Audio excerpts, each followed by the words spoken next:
Hi friends, welcome to my channel. ఈ వీడియోలో ఎంతోమందికి స్ఫూర్తిదాయకమైన KFC founder colonel Sanders inspiring success story గురించి తెలుసుకుందాం. వీడియోని స్కిప్ చేయకుండా పూర్తిగా చూడండి. మనందరికీ తెలుసు కేఎఫ్సి అంటే ఎంత ఫేమస్ అయిందో. ఈ రోజుల్లో చికెన్ అనగానే మొదటగా గుర్తొచ్చేది కేఎఫ్సీనే.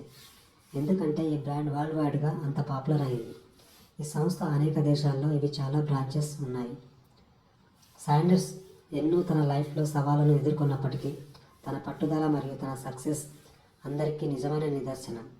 తన రెస్టారెంట్ను కోల్పోవడంతో సహా వివిధ వ్యాపారాలలో అనేక వైఫల్యాలను ఎదుర్కొన్న తర్వాత అతను తన రహస్య చికెన్ రెసిపీని ఫ్రాంచైజ్ చేయడం ప్రారంభించినప్పుడు అతని వయసు 65 సంవత్సరాలు. వందలాది మంది ఇన్వెస్టర్స్ నుండి రిజెక్షన్ ఎదుర్కొన్నప్పటికీ అతను ఎప్పటికీ వదులుకోలేదు. అతని కథ విజయం తరచుగా అనేక ఎదురు దెబ్బల తర్వాత విజయం వరిస్తుందని మరియు వయస్సు లేదా గత వైఫల్యాలు ఒకరి కలలను సాధించడానికి ఎప్పుడు అడ్డంకులుగా చూడకూడదని బోధిస్తుంది. శాండర్స్ ఎన్నో కష్టాలు ఓటములు ఎదుర్కొన్నప్పటికీ పట్టుదలతో తన గొప్ప విజయంతో గుర్తించదగిన జీవితాన్ని గడిపారు. తన జీవితం బాల్యం నుండి చివరి వరకు పూర్తి వివరాలు తెలుసుకుందాం. శాండర్స్ సెప్టెంబర్ 9, 1890న యుఎస్ఏలోని ఇండియానాలోని హెన్రీవిల్లేలో జన్మించారు. అతని తండ్రి విల్బర్ శాండర్స్ 5 సంవత్సరాల వయసులో మరణించాడు. అతనిని మరియు అతని తోబుట్టువులను పెంచడానికి అతని తల్లి మార్గరెట్ను విడిచిపెట్టాడు. తన కుటుంబాన్ని పోషించడానికి అతని తల్లి చాలా గంటలు పనిచేసేది మరియు శాండర్స్ తన చిన్న వయసు నుండే తన చిన్న తోబుట్టుల కోసం తరచుగా వంట చేయవలసి వచ్చింది. ప్రారంభంలోనే అతని వంట నైపుణ్యాలను అభివృద్ధి చేసుకున్నాడు. శాండర్స్ పాఠశాలలో పేలవంగా రాణించాడు. తన చదువులతో పోరాడుతూ 7వ తరగతితో చదువు మానేశాడు. పాఠశాల నుండి నిష్క్రమించిన తర్వాత శాండర్స్ తన కుటుంబాన్ని పోషించడంలో సహాయపడడానికి అనేక ఉద్యోగాలు చేశాడు.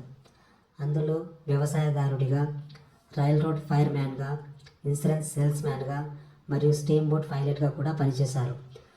అతను 1906వ సంవత్సరంలో యుఎస్ ఆర్మీలో కొంతకాలం పనిచేశాడు.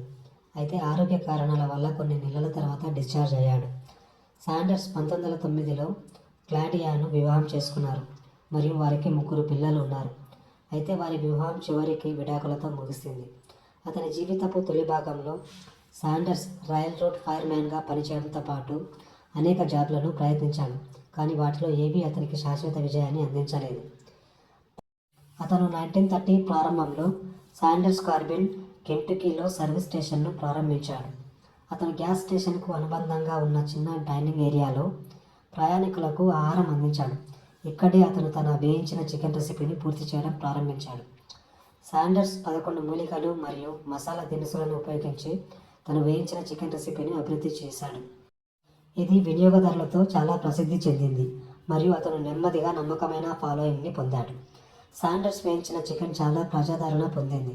చివరకు అతను తన రెస్టారెంట్ను విస్తరింపచేశాడు. 1936 సంవత్సరం నాటికి అతను కెంటుకీ వంటకాలకు చేసిన కృషికి కెంటుకీ గవర్నర్ రూబీ లఫూన్ చేత కల్నల్ బిరుదుతో సత్కరించాడు. కేఎఫ్సి 1940 సంవత్సరంలో శాండర్స్ తన ఒత్తిడి వేయించే పద్ధతిని పరిపూర్ణంగా చేశాడు. ఇది చికెన్ని వేగంగా మరియు మరింత సమానంగా ఉడికించడానికి వీలుగా కల్పించింది. ఆ ఆవిష్కరణ అతనిని పోటీదారుల నుండి వేరు చేసింది. 1952లో 62 సంవత్సరాల వయసులో శాండర్స్ తన వేయించిన చికెన్ రెసిపీని ఫ్రాంచైజ్ చేయాలని నిర్ణయించుకున్నాడు. అతను తన మొదటి ఫ్రాంచైజీని ఊటాలోని సాల్ట్ సిటీలో ఉన్న రెస్టారెంట్ యజమానికి పిట్ హార్మన్కి విక్రయించాడు. హార్మన్ తన రెస్టారెంట్కి కెంటకీ ఫ్రైడ్ చికెన్ అని పేరు మార్చాడు. ఇది శాండర్స్ గ్లోబల్ బ్రాండ్గా మారింది. 1952లో 62 సంవత్సరాల వయసులో శాండర్స్ తన వేయించిన చికెన్ రెసిపీని ఫ్రాంచైజ్ చేయాలని నిర్ణయించుకున్నాడు. అతను తన మొదటి ఫ్రాంచైజీని ఊటాలోని సాల్ట్ లేక్ సిటీలో ఉన్న రెస్టారెంట్ యజమాని పిట్ హార్మన్కు విక్రయించాడు. హార్మన్ తన రెస్టారెంట్కి కెంటకీ ఫ్రైడ్ చికెన్ అని పేరు మార్చాడు. ఇక్కడే శాండర్స్ గ్లోబల్ బ్రాండ్కి నాంది పలికింది.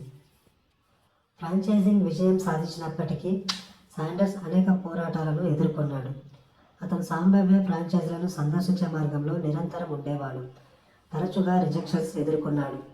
ఆ కాలంలో వినియోగదారుల రద్దీని తగ్గించే కొంత అంతర్రాష్ట్ర నిర్మాణం కారణంగా 1956లో శాండర్స్ కార్బిన్లోని తన అసలు రెస్టారెంట్ను అమ్మవలసి వచ్చింది. శాండర్స్ చికెన్ ఫ్రాంచైజీ వేగంగా ప్రారంభమైంది మరియు 1964 నాటికి అతను యునైటెడ్ స్టేట్స్ మరియు కెనడా అంతటా దాదాపు 600 కేఎఫ్సి అవుట్లెట్లను కలిగి ఉన్నాడు. ఐకానిక్ కేఎఫ్సి బకెట్ బ్రాండ్ యొక్క చిహ్నంగా మారింది. 1964లో శాండర్స్ కెంటకీ ఫ్రైడ్ చికెన్ కార్పొరేషన్ను జాన్ బ్రౌన్ జూనియర్ నేతృత్వంలోని పెట్టుబడిదారుల బృందానికి $2 మిలియన్లకు విక్రయించారు. కంపెనీని విక్రయించిన తర్వాత కూడా శాండర్స్ కేఎఫ్సి యొక్క మార్కెటింగ్ మరియు ఇమేజ్లో అంతర్భాగంగా ఉన్నారు.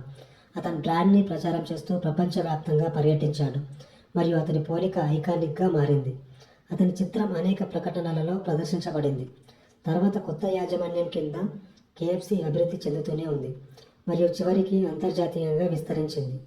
ప్రపంచవ్యాప్తంగా ఉన్న దేశాలలో అవుట్లెట్లను ప్రారంభించింది. శాండర్స్ చికెన్ రెసిపీ ప్రపంచవ్యాప్తంగా అత్యంత గుర్తింపు పొందిన మరియు విజయవంతమైన ఫాస్ట్ ఫుడ్ బ్రాండ్లలో ఒకటి. 1970 మరియు 1980లలో శాండర్స్ వ్యాపారం నుండి వైదొలిగాడు, కానీ అతను స్థాపించిన బ్రాండ్ పట్ల మక్కువతో ఉన్నాడు. అతను కేఎఫ్సి సంపాదన నుండి సౌకర్యవంతమైన జీవనశైలి ఆస్వాదించాడు, కానీ అతను దానిని విక్రయించిన తర్వాత కంపెనీ నిర్వహణలో మార్పుల గురించి తరచుగా విచారం వ్యక్తం చేశాడు. శాండర్స్ ఉదారంగా ఉండేవారు, ప్రత్యేకించి అతని తర్వాతి సంవత్సరాలలో అతను వివిధ స్వచ్ఛంద కార్యక్రమాలకు మద్దతు ఇచ్చాడు. శాండర్స్ తన తర్వాతి సంవత్సరాలలో ఆరోగ్య సమస్యలతో బాధపడ్డాడు. అతని కెరియర్లో వైఫల్యాలు మరియు అతని చికెన్ రెసిపీని తిరస్కరించడంతో సహా అనేక ఒడిదుడుకులను ఎదుర్కొన్నప్పటికీ అతను ఎప్పుడూ వదులుకోలేదు. వారి సందేశం స్పష్టంగా ఉంది: సంకల్పం, కష్టపడి పనిచేయడం మరియు మీపై నమ్మకం ఉంచడం వల్ల ప్రయాణం ఎంత కష్టం అనిపించినా విజయం సాధించవచ్చు. కష్టాలను ఎదుర్కొన్నప్పటికీ మీ కలల కోసం పట్టుదలతో ప్రారంభించడం మరియు కొనసాగించడం అని అతని జీవితం మనకు సంబోధిస్తుంది. ఈ వీడియో నచ్చితే లైక్ చేసి షేర్ చేయండి. మరిన్ని ఇలాంటి వీడియోస్ కోసం ఛానల్ని సబ్స్క్రైబ్ చేయండి. Thanks for watching.